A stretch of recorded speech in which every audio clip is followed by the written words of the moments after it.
Welcome to the final chapter of Numbers, chapter 36. This passage wraps up the massive journey of the Israelites with a brilliant lesson in policy, unintended consequences, and the delicate balance between individual freedom and organizational security. The chapter opens with a new petition. The clan leaders of Manasseh approach Moses regarding the recent, groundbreaking ruling that allowed Zelophehad's daughters to inherit land. Solving one systemic problem almost always creates an unintended consequence downstream. Exceptional organizations don't panic when a new policy creates a new vulnerability. They expect it and proactively address it. The leaders point out a loophole. If these women marry men from another tribe, the land will legally transfer to the husband's tribe. Assets are highly vulnerable during mergers or transitions.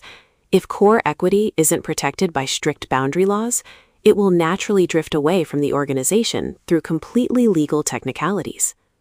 They argue that even the year of Jubilee, the Great National Reset, won't fix this because the land will be permanently tied to the new tribe. You cannot rely on broad systemic resets to fix highly specific structural leaks. If a foundational flaw is written into a contract, even a massive organizational restructuring won't bring the lost equity back. Moses doesn't get defensive about his previous ruling. He listens, consults the Lord, and declares their claim is legitimate. A mature leader never ties their ego to a single policy. They openly validate legitimate concerns about their own recent rulings, displaying the agility to amend a good plan to make it a bulletproof plan. The Lord issues a brilliant compromise. The daughters may marry anyone they like, as long as it is within their own ancestral tribe. Healthy systems balance individual autonomy with organizational security. You grant your team the freedom to choose their own path, but strictly within the protective boundaries of the core mission. This establishes a permanent law.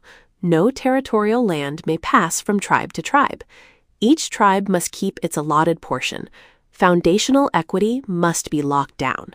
A resilient organization ensures that its core defining assets are completely non-transferable, preventing internal departments from cannibalizing each other's resources. The 5 daughters do exactly as commanded, marrying their cousins to keep the inheritance perfectly within their clan. The ultimate success of a policy is seen in its execution.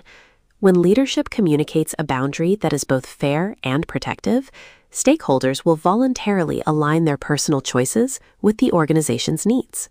The Book of Numbers concludes right here, noting these are the final commands given on the plains of Moab, across from Jericho. Every massive project must eventually come to a formal, documented close. You must finalize the regulations and officially close the book on the preparation phase before crossing the river to execute the vision. Numbers 36 shows us that a healthy system is always willing to refine its own rules.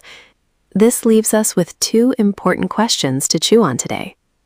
First, when you solve a problem, do you actively look for the unintended consequences your solution might have created? And second, do you tie your ego to your policies, or are you agile enough to amend them when a legitimate flaw is exposed? Take a moment, breathe, and let them sink in.